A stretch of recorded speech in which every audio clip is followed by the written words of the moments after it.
he started to understand how medicine looks at the body, and so he started to integrate these principles of alignment and this and that into his work. So that's how the Iyengar yoga started to take shape. However, if you take some other students who were in Mysore, for example Pattabhi Jois himself, he was lucky that he was in Mysore. And I think when he graduated from his university or college or whatever, he started to become a Sanskrit scholar. He started to teach philosophy in the University of Mysore, which is there near the palace. When he got the opportunity to teach the university young students in Mysore. So he didn't have to change much. He was lucky because his audience were young people. His audience were very young people.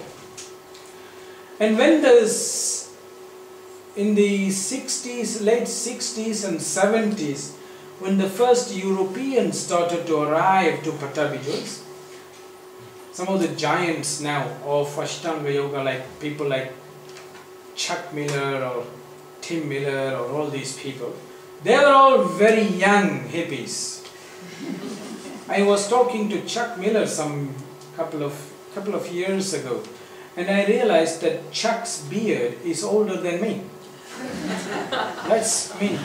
So he met Pattabhi Jois when he was a teenage boy. So again, Pattabhi Jois became very lucky. He didn't have to change much. He just continued the sequences. But one of the things that is very interesting is if you talk to the old students of Pattabhi Jois, Chuck Miller, for example, he himself told me that even these 8 series have gone through lots of changes during Pattabhi Jois' earlier years and later years. So I think Pattabhi Jois would have constructed these into these 8 sequences. It was not constructed as these 8 sequences by Krishnamacharya.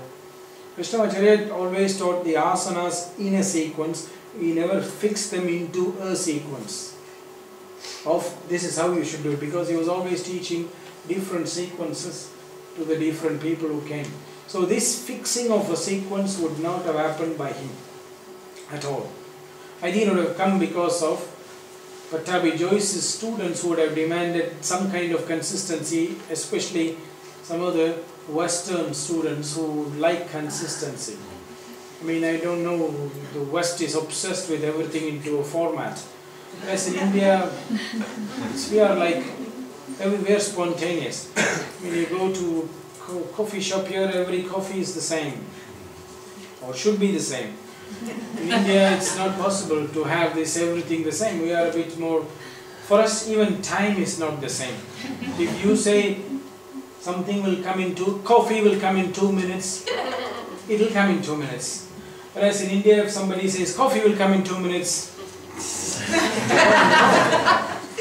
we don't know and we don't care.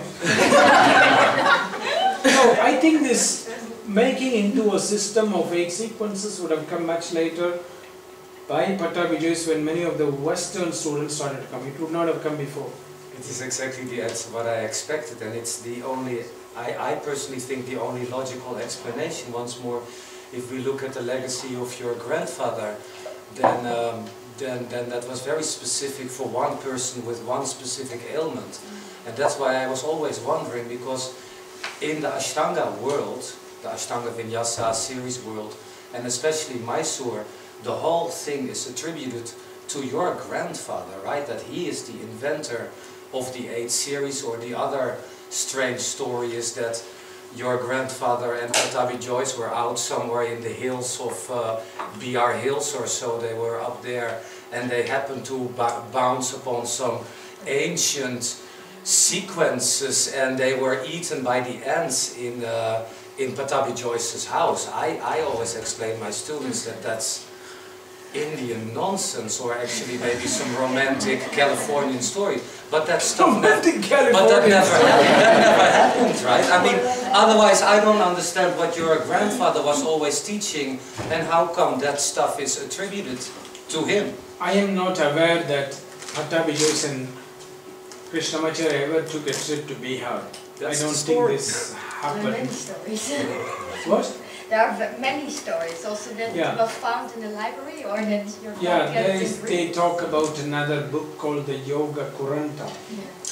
That's also, I think, rubbish to some degree, because this is what I've also explained in the introduction to the book Yoga Makaranda, which is the first time he presents the sequences of asanas, Krishnamacharya. And this was done in 1934, the sequences. And when you look at the book Yoga Makaranda, when he starts the book, he says, I am using these books as the reference yoga books. And he names 19 texts. 19 texts he is naming in this introduction to Yoga Makaranda. You don't find Yoga Kuranta in this list. So I think somehow it is lost in translation, perhaps. Because definitely there is no mention of this book in this book that presents the sequences. So I don't know where the story started, but the story has not so much value. But we don't know. So it's definitely not from that book. I don't know the ant story, it's the first time I'm hearing. I've never heard one of the crazy. Go live in Mysore for a while. One of the crazy stories that go around in Mysore. I never heard that story of the ants. It's insane. I don't know. And that's